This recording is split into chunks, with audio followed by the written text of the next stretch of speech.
సంతోషం ఉంటుంది. ప్రతిదానికి ఏది పొందుకున్నా సరే సంతోషంగా దేవుని స్తుతించుకుంటాడు. ఓ మంచి వస్త్రం తొడుక్కున్నాడు అనుకో, ప్రభువా ఒకప్పుడు పాతయి తొడుక్కున్న నా బ్రతుకు ఇది ఇచ్చినందుకు నీకు స్తోత్రమని ఆ వస్త్రాన్ని బట్టి సంతోషిస్తాడు, ఆనందంగా అనుభవించగలుగుతాడు. కొద్దిపాటి వస్త్రమైనా సరే, కొద్దిపాటి విలువ గల వస్త్రం దొరికినా సరే దాన్ని బట్టి కృతజ్ఞతలు చెప్పుకుంటాడు. కొద్దిపాటి మంచి ఆహారం దొరికినా సరే స్తోత్రం చెప్పుకుంటాడు. దేన్ని బట్టి కూడా సంతోషిస్తూ ఉంటాడు. కానీ వాడికి అన్నున్నా సరే సంతోషం ఉండదు. మంచి కాస్ట్లీ డ్రెస్ వేసుకుంటాడు, వేసుకొని పార్టీకి పోతాడు. వీడికంటే కాస్ట్ ఇంకొకటి కనపడతాడు. ఛీ అని అక్కడ మనశాంతి పోగొట్టుకుంటాడు. ఎవడు? సౌండ్. స్తోత్రం. ఎవరు? సౌండ్ బాబు, సౌండ్.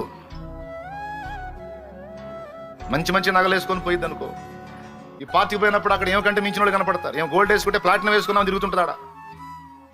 స్తోత్రం. ఏం పగడాలు ముత్యాలు వేసుకుంటే అక్కడ వజ్రాలు వేసుకున్నాం కనపడుతుంటుంది. నా బతుకు పాడుగా అనుకుని మళ్ళీ నేను కూడా వజ్రాలు చేయించుకోవాలి. మళ్ళీ మైండ్ అడిపోయింది. ఇక పార్టీ లేదు, పాడు లేదు. ఇక మైండ్ అంతా ఆవిడిపోతుంటే అటు చూడటం జరిపోయింది. మైండ్ ఎట్టుంటుందో తెలుసా? దేవుడిని ఎరిగిన వాళ్ళకి చెప్పులు లేని వాడికి చెప్పులు ఇచ్చాడు అనుకో దేవుడు, ఆ చెప్పులను బట్టి స్తోత్రం. ప్రభా ఈ ఎంత ఖరీదు చెప్పులు? జత 40,000, 30,000, 50,000, 5,000, 10,000 అన్నది చూడ్డు. ఏదో ఒకటి జత చెప్పులు ఉన్నాయి తండ్రి. ఈ కొత్త చెప్పులు ఇచ్చినందుకు నీకు స్తోత్రం అయ్యా. ఎవరికి వెళ్ళి చూస్తాడో తెలుసా? కనీసం ఈ చెప్పులు కూడా లేకుండా ఎండలో కాళ్ళు అలా కాలుకుంటా తిరుగుతున్న వాళ్ళతో పోల్చుకుంటే నాకు బెటర్ కదా తండ్రి, ఏ ఒకటి చెప్పులు ఇచ్చావు, నీ కృప కదా తండ్రి, నీకు స్తోత్రం అని ఎటు పోల్చుకుంటాడో తెలుసా? దేవుని బిడ్డ.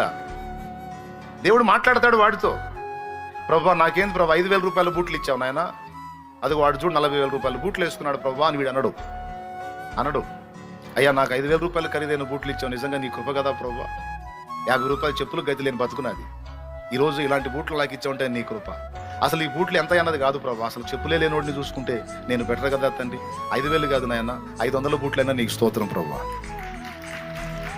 ఇతడు ఎటు చూసేటట్టు చేస్తాడు దేవుడు. వానికంటే హీన స్థితిలో ఉన్నవాడిని బట్టి తనను చూసుకుని నేను బెటర్ కదా. ఎట్లా చూసి ఉన్నదానిలో ఆనందించాలో దేవుడు వీనికి జ్ఞానం ఇస్తాడు. ఎట్లా చూసి ఏడవాలో డబ్బు వాడికి తెలివిచ్చింది. ఎట్లా చూసి ఏడవాలో. ధనవంతుడేమో వాడికంటే మించినోడు చూసి గుల్లవుతుంటాడు. వాడు ఎంత ఖరీదు చేసుకున్నా వాడికి మనశ్శాంతి ఉంటుంది, ఎందుకంటే వాడి మైండ్ అట్టనే పోతుంటుంది. కానీ దేవుని బిడ్డ ఉండి దేవుని కలిగి ఉన్నోడికి ఎలా ఆలోచించాలో దేవుడే జ్ఞానం ఇస్తాడు. ఎలా ఆలోచించి కలిగిన దానిలో తృప్తి చెందాలో దేవుడే కృపనిస్తాడు. ఎందుకంటే దేవుడు ఉన్నాడు కదా వీడికి. మొట్టమొదటిది దేవుని బట్టి భరోసాతో ధైర్యముగా ఉంటాడు. రెండవది దేవుడిచ్చిన జ్ఞానాన్ని బట్టి తను కలిగి ఉన్న కొంచెంలో కూడా చాలా తృప్తిగా సంతోషంగా బతుకుతాడు.